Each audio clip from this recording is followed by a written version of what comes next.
Hello, today is June 15th, 2023, and we'll talk about William Le Baron Jenney.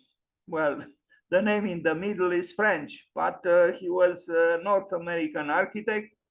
Let's read a little bit about him. Well, I guess I was wrong. Not only that he was not born on June 15th, he actually died on June 14th.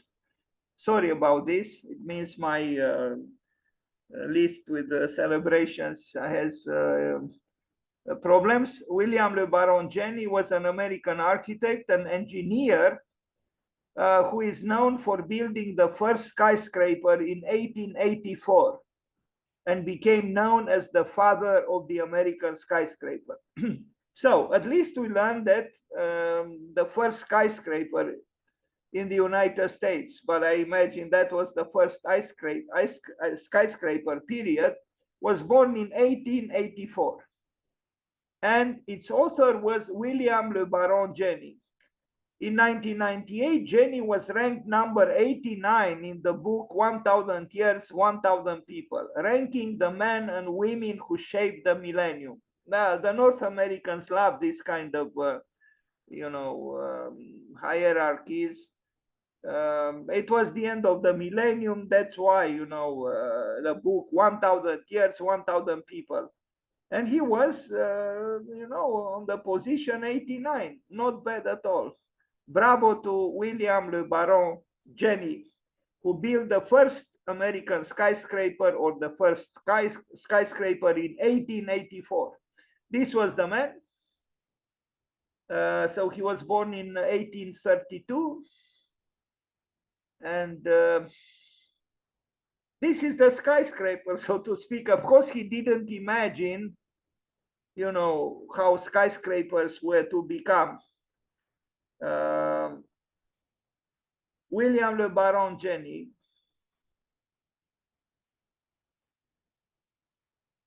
A distinguished gentleman. We do have to acknowledge it.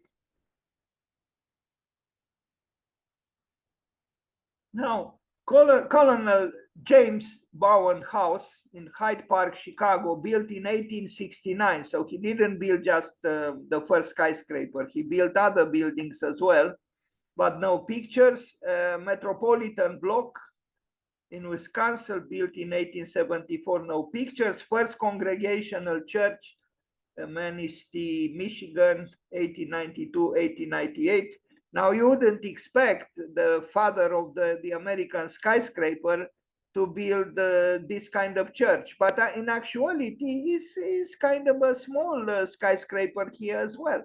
The clock tower, and it's not a bad building. It's just that it's a little bit unexpected, from the father of the skyscraper to also build churches and this kind of church.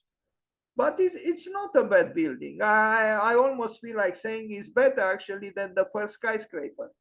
And I also like, some Gothicist suggestions in the structural system that sustains the roof. It's not bad. So William Le Baron Jenney, maybe he deserved that 89 placement on the hierarchy of 1000 people who shaped the world of the second millennium. William Le Baron Jenney, who in 1884, let us not forget, built the first skyscraper. Home Insurance Building, Chicago, built in 1884, also 1884. But maybe this is the skyscraper. Home Insurance Building, because I don't think he built another one in 1884. There is a taller building behind, but I don't know if he built that one, and maybe that one was built after this one. It's not bad, it's a historicist taller building. The fascination with history existed in the 19th century more than in the 20th century. And I would say it's not bad, It's of course today we would not do something like this, with the capitals and formal agitations that belong to ornaments. Now, this is how it looked like in an old postcard. Is it the same building? Maybe, but it looks a little bit different. You see the other building, the tall building was not yet built, or so it seems. Yeah, it was not yet built. So obviously that was built after this one. So the metallic structure was not shown. It appears as if it is masonry, but it's not masonry, of course, for such a height. Horticultural building for the World's Columbian Exposition in Chicago, built in 1893. So from 1884 to 1893, 16 years passed. And here we are in the field of Beaux-Arts. Here we are in the field of, fully blown nostalgia. But is it a bad building? I don't think it is. If this building was still alive, would be still very appreciated.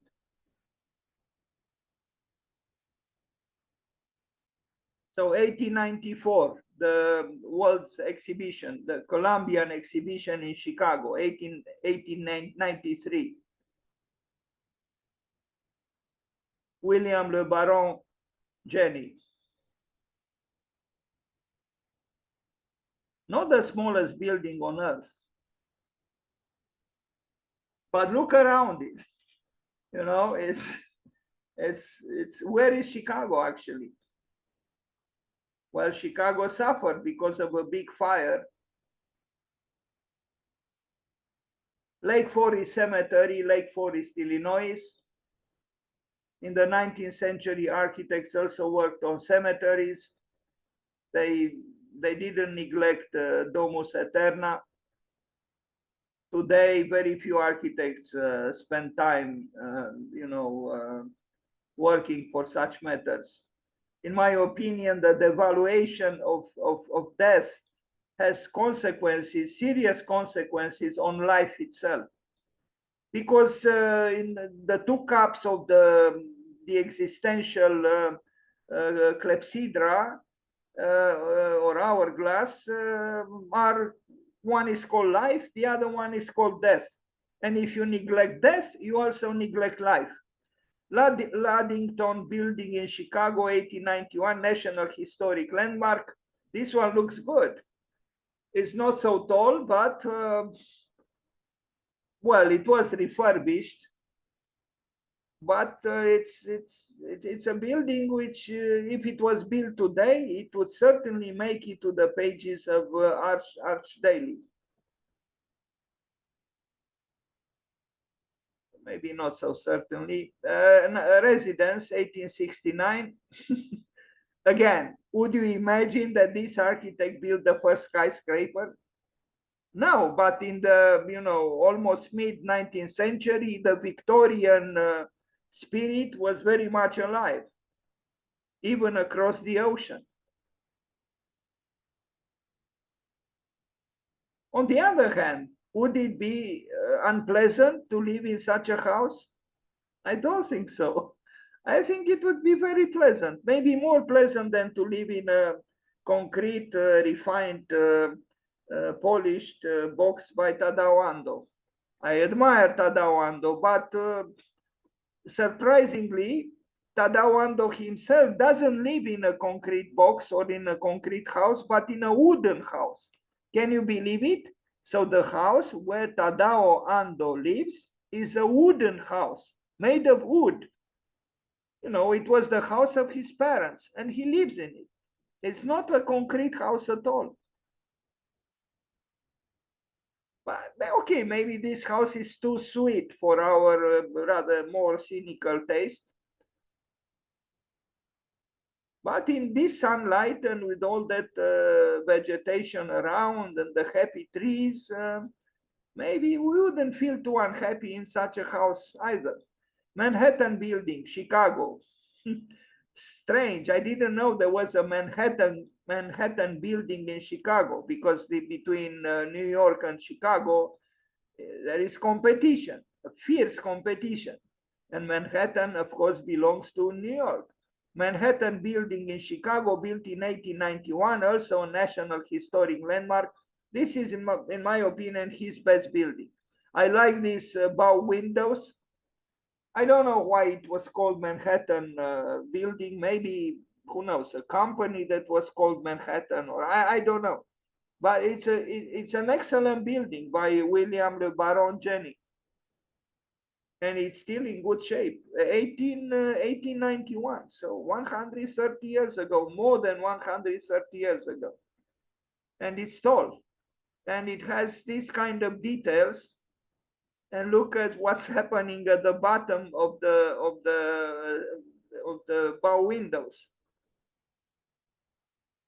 Why not?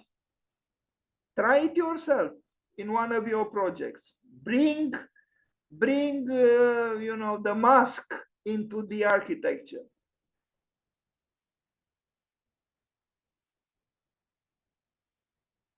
You could ask, why did he do this?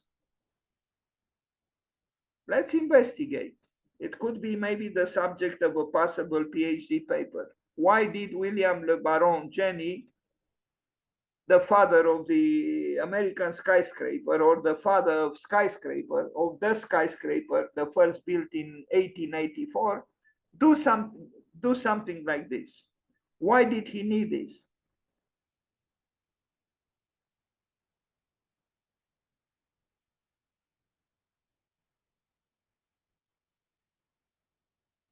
New York Life Insurance building in Chicago, another building, of the competitor, New York, 1894.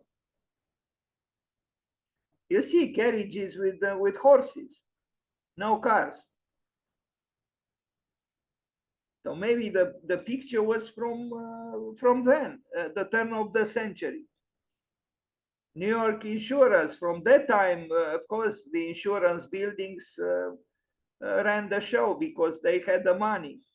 Why? Because people are afraid of dying, and so they invest in insurance. Are you insured?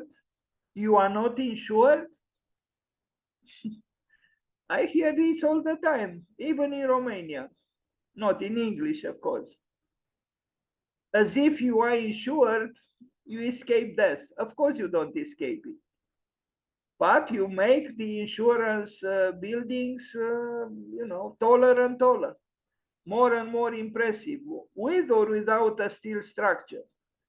Like here, the modernism of the structure is then hidden by masonry walls, because the novelty would have been too great to bear, to show, the slender steel structure. It would have been shocking for the people. So it was hidden with masonry coverings or clothing. Second lighter building in Chicago, 1889.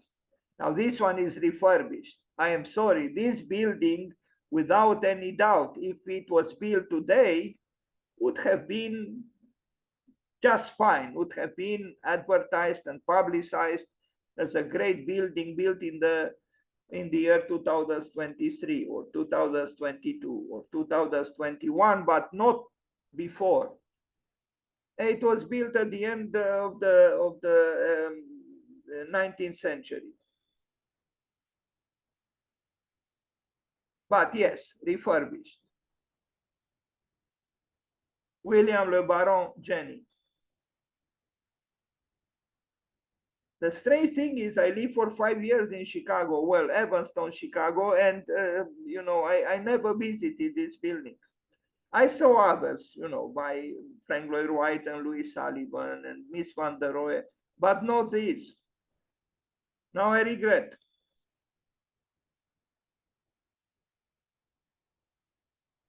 DKE Shunt, Ann Arbor, Michigan, 1878. I don't know what this is, actually. Is it a house or a... I don't know. Interesting, that number there, 611, and then a little 12 or half, probably half. What is it, a church or maybe it is a church? why was it not called a church? This telephone exasperates me. No, nobody calls the whole day, and when I do the presentation, it calls. I even forget I have it. Part of or all of Garfield Park, 100 North Central Park Avenue, Chicago. Anyway, look at this. I don't know if he did this building or not. He certainly didn't do the sky and didn't do the water in the lake and the beautiful trees, but the building is not bad. Let's read again. Part or all of Humboldt Park, roughly bounded by North Sacramento and Augusta Boulevards and North Kedzie, Northern, oh God, it's too long. Part or all, yeah. I guess he, it's possible he did this building. It's not bad. The Victorian influence is there, the Gothicist influence is there, but it's still a building that could be accepted today as well. And the green is as beautiful as ever. I guess he did the whole park somehow, and I don't know exactly what parts he built. And abruptly, after my mobile phone rang, the presentation, imperfect as it is, ended. So I thank you for being here. That was it today.